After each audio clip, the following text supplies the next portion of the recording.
January 22nd, 2021, a day much like any other. And like most days, Microsoft had gone out and decided to make an ass of itself. I'm sure you've seen the story circulating online. Xbox Live Gold price was gonna double. Oh no! The motives for Microsoft doing this were fairly clear. It was an attempt to force people into the Game Pass subscription model. Right now it costs about $60 to play games online on this thing, and they were trying to switch it to about $180 a year, that being the price of Game Pass plus Gold. By making Xbox Gold an incredibly awful deal, Game Pass, it seemed pretty good, right? Okay, so it should be fairly obvious that all of Microsoft's good guy acts, it's baloney. It's blow me. This whole kerfuffle started a plurspuffle, and the decision was reversed just a few hours later. There was overwhelming negative reaction, and it forced Microsoft to backtrack. Kind of. Was this all just a PR stunt to promote Game Pass? They shipped out cards beforehand, so it seemed like they were willing to do this. A simple testing of the water scheme? Maybe they wanted to see what they could get away with? Regardless, Xbox is evil again. Yeah, the fact they reversed this really doesn't matter, because at the end of the day, Phil Spencer and pals, they all okayed this. They are completely willing to manipulate you and use you as a piggy bank to increase margins. But beyond the everyday garbage of the suits, there's some interesting history behind all of this. What actually inspired this video wasn't the fact that a price increase was planned and then deemed unnecessary after mass backlash, and then reversed all in the same day. For me, the surprising part was that you still pay for Xbox Gold at all. See, I've gotten used to playing on PC where you don't pay a yearly fee to access the Steam or the GOG. The cost of servers seems fairly irrelevant at this point, but I will get into that. Either way, consider that Facebook, Twitter, YouTube all can be completely free and store much more data for many more users than Xbox Live does. This is intriguing. It's not all too common that companies can get away with offering a worse product that costs real money when a free alternative exists. As a child, I naively assumed that these fees existed because Xbox Live was special somehow. I have Xbox, I want to play the Call of Duty online with person I've never seen before. The servers have to handle that, and surely that cost Microsoft something, right?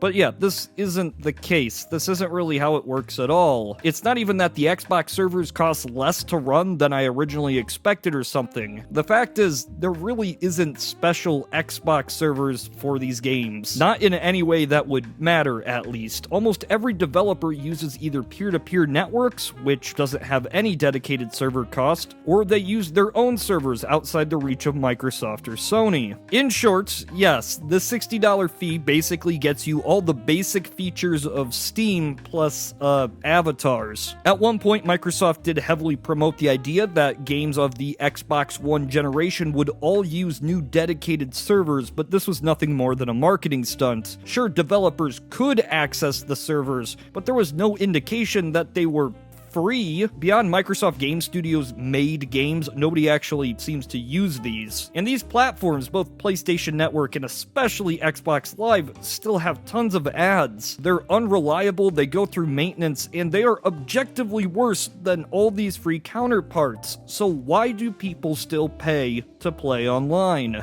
And how do the companies get away with still doing this? The sad, simple, expected answer is because, well, they can. What are you gonna do about it? As I've said many times in the past, consoles are cheap, and sometimes they're sold at a loss. That loss is made up pretty quickly though. The moment you buy a game, they're kind of in the green. There is research and development costs, there is distribution, and many more that would go into play. But if you're buying games on these boxes, they're making money. This is good. Yes.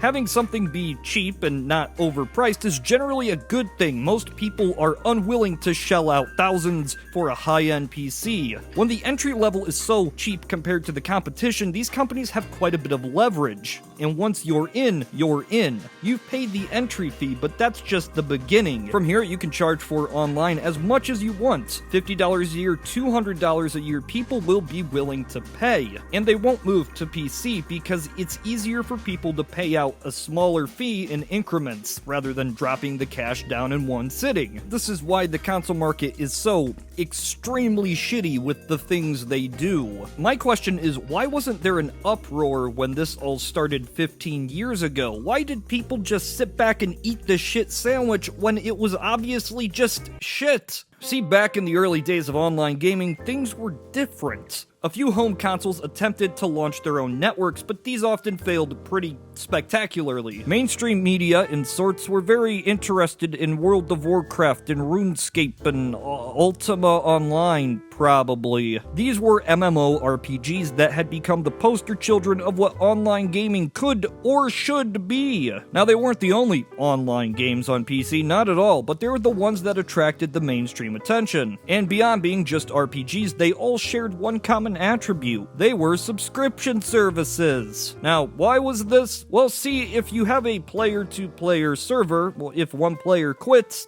everyone gets kicked out. With a dedicated server, players can join in and leave whenever they please, and it's not going to affect everybody else. It was a simple solution to a simple problem, but this was not the part that Microsoft was interested in. My theory is that Microsoft knew that these games were popular, that this was how the general public saw online gaming. And so people wouldn't be too surprised if Xbox Live ended up needing a monthly fee. Now, Xbox Live wasn't based around these dedicated servers. Xbox Live has very little to do with the games you're playing. It's a front end. You log into the server so your Xbox can connect to the internet, but the games are not reliant on Xbox Live. The ability to do party chats and hold information of friends lists, that's really what this does. Something that only inflated this misconception was the fact that the competition, they weren't doing so hot. Not in the online field. PlayStation Network was particularly, it seems pretty clear that Sony had not planned on online gaming becoming so core to the console experience during the life cycle of its PlayStation 3. And as a result, we had a service that crashed often, was compromised by hackers, and, well, maintenance. A lot of maintenance. And Nintendo's Wii's,